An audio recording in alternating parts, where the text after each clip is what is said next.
जय हिंद मेरे प्यारे देशवासियों। मैं हूं आपका दोस्त retired marine commando Praveen Kumar Tewatia, शौर्य चक्रवाड़ी, मैराथन कोच, मैराथन रनर और 3 times Ironman Praveen Kumar Tewatia. दोस्तों, यहाँ पर मैं पहले तो सभी देशवासियों को धन्यवाद देना चाहता हूँ, ये जो आपका जो सपोर्ट मुझे मिला है उसके लिए, और इसी तरह से आप देश के युवाओं को सपोर्ट करते रहें, क्योंकि मैं अभी जो अग्निवीर और अग्निपथ जो स्कीम है, मैं उसके विरोध में नहीं हूँ। पहले तो मैं आपको बिल्कुल साफ साफ कह दूँ, लेकिन मैं कहूँगा कि इसमें बहुत सारी कमियाँ हैं, इसको बहुत सारे सुधार की ज़रूरत है।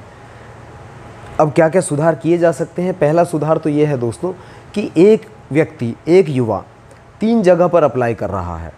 वो एयरफोर्स के लिए भी अप्लाई कर रहा है, वो आर्मी के लिए भी अप्लाई कर रहा है, वो नेवी के लिए भी अप्लाई कर रहा है। तो एक युवा 3 जगह पर अप्लाई कर रहा है, तो इससे बेहतर है कि एक अग्निवीर बनने के लिए एक परीक्षा की जो स्कीम है वो सरकार को, वो सेना को लानी चाहिए थी। यानी कि सबसे पहले आप उनका एग्ज़ाम लें, एग्ज़ाम लेने के बाद उनका फिजिकल करें, मेडिकल करें, उसके बाद एक ऑप्शन फॉर्म उनको दे दें और पूछ लें कि भैया आप आर्मी ज्वाइन करना चाहते हो, नेवी ज्वाइन करना चाहते हो या एयरफोर्स ज्वाइन करना चाहते हो। क्योंकि अग्निवीर जो आप ले रहे हो वो एक गार्ड का ही काम करेंगे, इससे ज़्यादा आप उनको ट्रेनिंग दे नहीं सकते। क्योंकि 4 साल के अंदर दोस्तों उनके 8 महीने की तो उनकी छुट्टी हो गई, हर साल की 2 महीने की छुट्टी उनकी हो गई है, प्लस 6 महीने की बेसिक ट्रेनिंग उनकी हो गई है। तो 8 और 6 14 महीने आपके चले गए। 14 महीने में से वो बंदा सर्विस कितने महीने की सर्विस वहाँ पर कर रहा है, तो उसको वहाँ पर जो स्पेशलाइजेशन है वो वहाँ पर उसको स्पेशलाइजेशन नहीं करवाया जाएगा। तो जब आपको स्पेशलाइजेशन नहीं करवाया जा रहा है तो तीनों सेनाएं एक जैसी ही हुई। तो आपको एनडीए की तरह पर एनडीए की तर्ज पर एक ही एग्ज़ाम लेना चाहिए। वहीं आप उनसे पूछ लीजिए एग्ज़ाम के बाद में, ऑप्शन फॉर्म के में आप पूछ लीजिए कहाँ पे जाना चाहते हैं, या फिर आप उनके जो मार्क्स वो लाते हैं उसके आधार पर उनको सेना का कोई भी हिस्सा आप उनको दे सकते हो। तो एक व्यक्ति या एक युवा, एक युवती 3 जगह पर अप्लाई क्यों करेगी? वो क्यों अपने पैसे वो 3 जगह पर बर्बाद कर रहे हैं? और 3 जगह पर आप उनके एग्ज़ाम ले रहे हो, तो आप जो टैक्स पेयर हैं उनके जो पैसा है उनको आप बर्बाद क्यों कर रहे हो?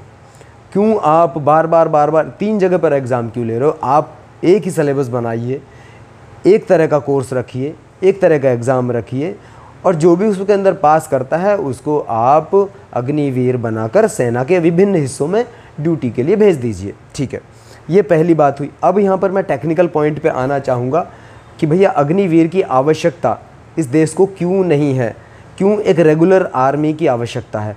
कल को अगर चाइना ने हमारे देश के ऊपर हमला कर दिया तो आपके पास में टैंक चलाने वाले बंदे पिछले 3 साल से नहीं बन रहे हैं।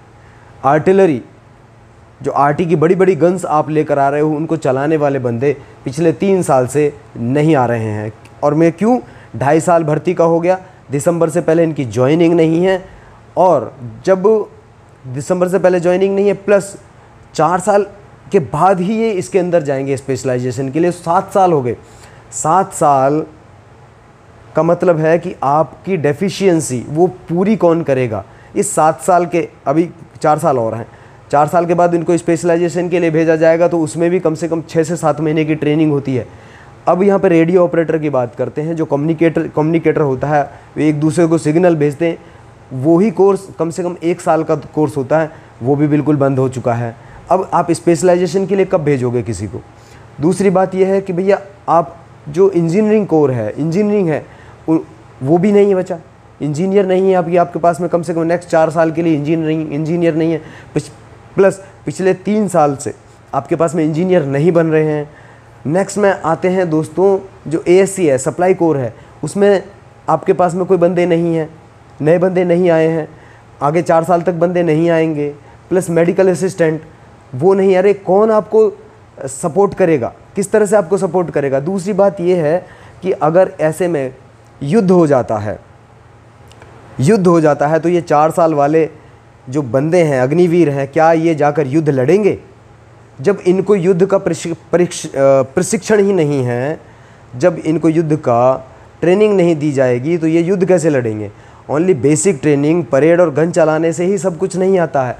एक सैनिक को तैयार होने के लिए कम से कम 4 से 5 साल का समय लग जाता है। उसको रिक्रूटी में बहुत कुछ, जब वो यूनिट में पहुंचता है, रिक्रूटी काटता है, तब उसको बहुत कुछ, जो हमारे जो सीनियर होते हैं, सीनियर हमको ट्रेंड करते हैं, हर जगह पर हमको साथ में लेकर जाते हैं। बेसिक ट्रेनिंग तो बहुत बेसिक होती है, उसमें आपको ज़्यादा कुछ सिखाया नहीं जाता।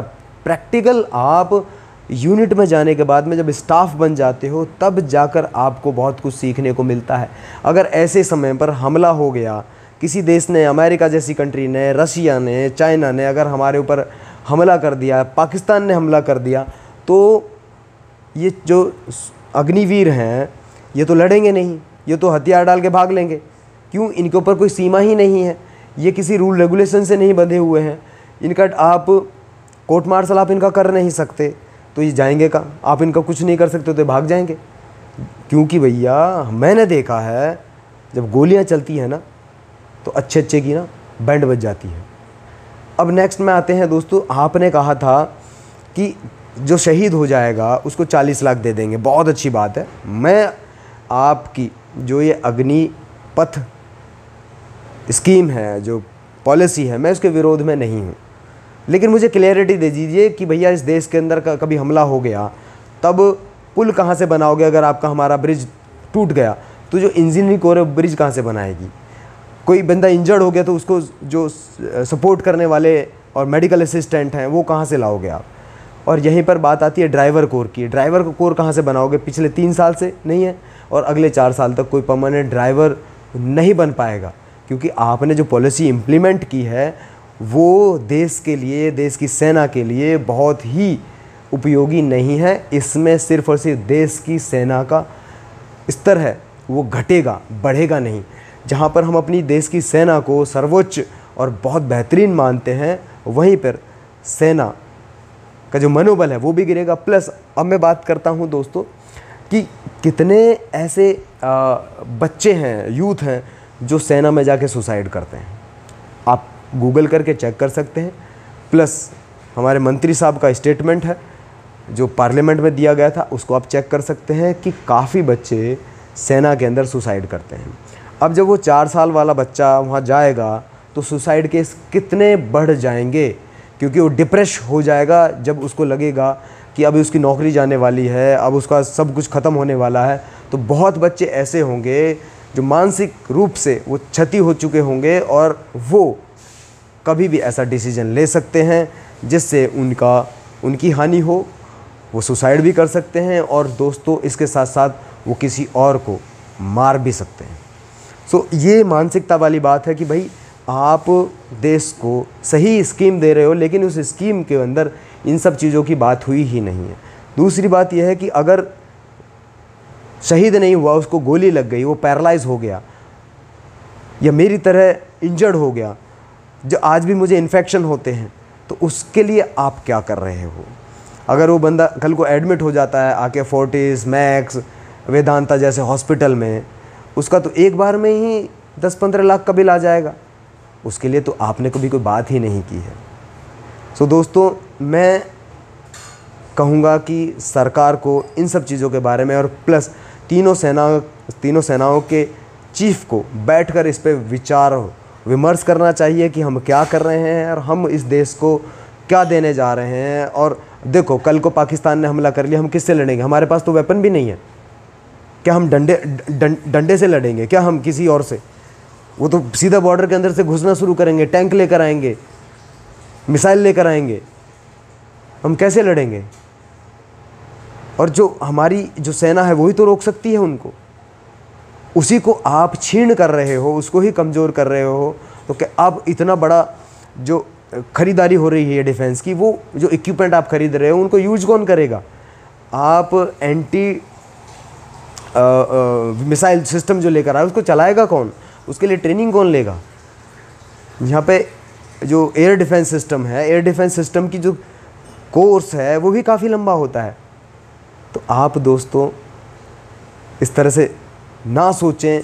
मैं सोचता हूँ कि मेरे देश की जो सेना है, वो जो मेरा देश है, ये सबसे सर्वोच्च रहे। यहाँ के सैनिक हमेशा बहादुर हैं और बहादुर रहें और इसी तरह से बहादुरी से देश की सेवा करते रहें। लेकिन जो कुछ कमियां हैं दोस्तों, मैंने उन कमियों को गिनवाया है और हो सकता है ये बात आप ज़्यादा से ज़्यादा फैलाएं और इस बात को कोशिश करें कि हर नवयुवक तक पहुँचाएँ कि मैं क्या कहना चाहता हूँ, मेरे कहने का इंटेंशन क्या है। जय हिंद, जय भारत।